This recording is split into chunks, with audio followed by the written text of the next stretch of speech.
ஓம் சாய்ராம், ஜெய் சாய்ராம். எல்லாரும் நல்லா இருக்கணும், எல்லாருக்கும் நல்லதே நடக்கணும். அன்பு குழந்தையே, உனக்காக நீ ஆசைப்பட்ட ஒரு விஷயத்த உன்னிடமே கொண்டு வந்து சேர்க்கறதுக்காக தான் காலையிலேயே இந்த சாயப்பா உன்னை தேடி வந்துட்டேன். நீ அதிர்ஷ்டத்தோட என் அருளையும் ஆசீர்வாதத்தையும் மிக பெரிய அளவில் பெறப்போற. எப்போவுமே எல்லாத்த பற்றியும் தெரிஞ்சுக்கணுன்ற யோசனை இல்லாமல் சிலவற்றை தெரிந்து கொண்டு தெளிவாக இரு. எல்லாத்தையும் தெரிஞ்சுக்கணும்னு நினச்சினா, எல்லாரையும் பற்றி தெரிந்து கொள்ள வேண்டிய சூழ்நிலை அமைஞ்சிச்சுன்னா நீ நிம்மதியை இழந்து விடுவாய் என் செல்லமே. இந்த உலகம் எப்போவுமே நல்லவர்களாலும் கெட்டவர்களாலும் நிறைஞ்சு போயிருக்கு.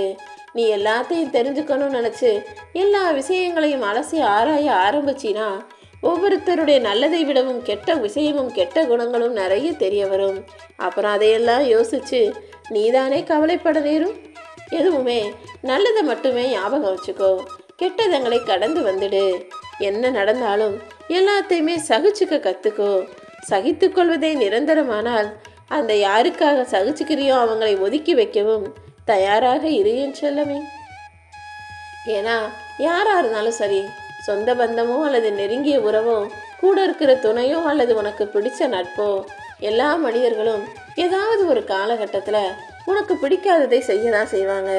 ஆனால் அந்த சமயங்களில் நீ பொறுமையாக பொறுத்து போயிட்டினா அங்கே எந்த பிரச்சனையும் வராது.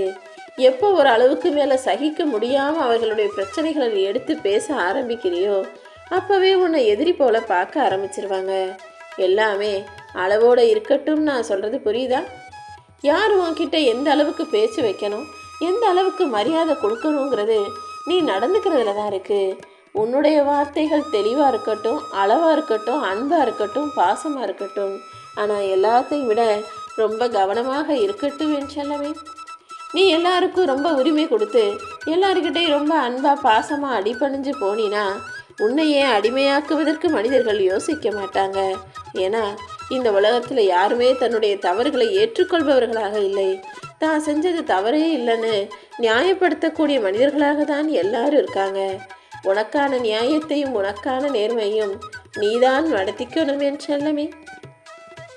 உனக்கு முக்கியத்துவம் கொடுக்குற இடத்துல நீ ஓடி போய் ஆளா நின்று எங்கே உனக்கு முக்கியத்துவம் இல்லைன்னு தெரியுதோ முடிஞ்ச வரைக்கும் அந்த இடத்துக்கு நீ போகாமல் இருப்பது தான் சிறந்தது.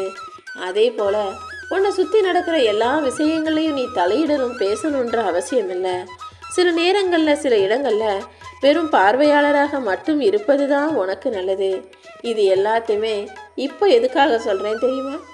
இன்றைக்கி உன் வாழ்க்கையில் நடக்க போகிற விஷயங்களில் முடிஞ்ச அளவு பேச்சை குறைச்சிக்கிட்டு என்ன நடக்குது ஏது நடக்குதுன்னு உற்று கவனிக்கக்கூடிய ஆளாக இரு.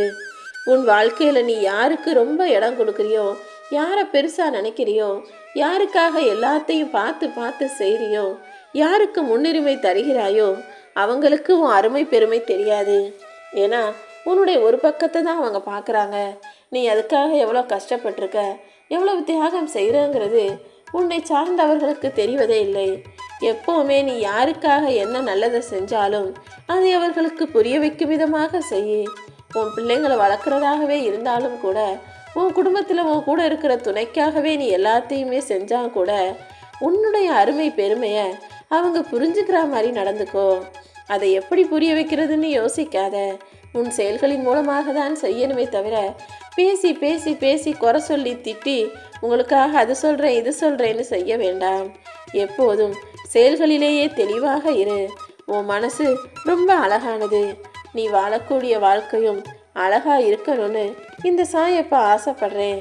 உன்னை சுற்றி இருக்கிற எல்லாரையுமே நல்லவங்க நம்பிடாதே என் செல்லமே. இங்கே எல்லாருக்குமே 2 முகம் இருக்குது. நீ பார்க்குறது ஒரு முகம்தான். அவர்களின் இன்னொரு முகம் அவ்வளவு எளிதில் பிரதிபலிக்காது. நீ தான் எல்லாத்தையும் பார்த்து கற்றுக்கணும், தெரிஞ்சு கற்றுக்கணும். மௌனமாக இருந்தாலே சில விஷயங்களை உன்னால் புரிந்து கொள்ள முடியும். எது தேவையோ அதை ஏற்றுக்கிட்டு தேவையில்லாத விஷயங்களை மறக்கவும் மறுக்கவும் மறைக்கவும் கூட கற்றுக்கவும். நல்லதை மட்டுமே நினப்பில் வச்சுக்கிட்டு நல்ல செயல்களை மட்டுமே செய். எல்லாத்தையும் தாண்டி உன் மனசு சோர்வடையும் போதோ கவலையடையும் போதோ இந்த சாயப்பாவை தேடி ஓடிவா. அது மட்டுமல்ல, உன் கூட இருக்கிறவங்களே யாராவது ஒருத்தர் உனக்கு நம்பிக்கை தரக்கூடிய நேர்மறை வார்த்தைகளை பேசுகிறவங்களா இருந்தாங்கன்னா அவங்க கூட நீ நேரம் செலவிடு. அவங்க வார்த்தையிலேயே உன் மனசுக்கு வைத்தியம் பார்த்துருவாங்க. ஓம் சாய்ராம்.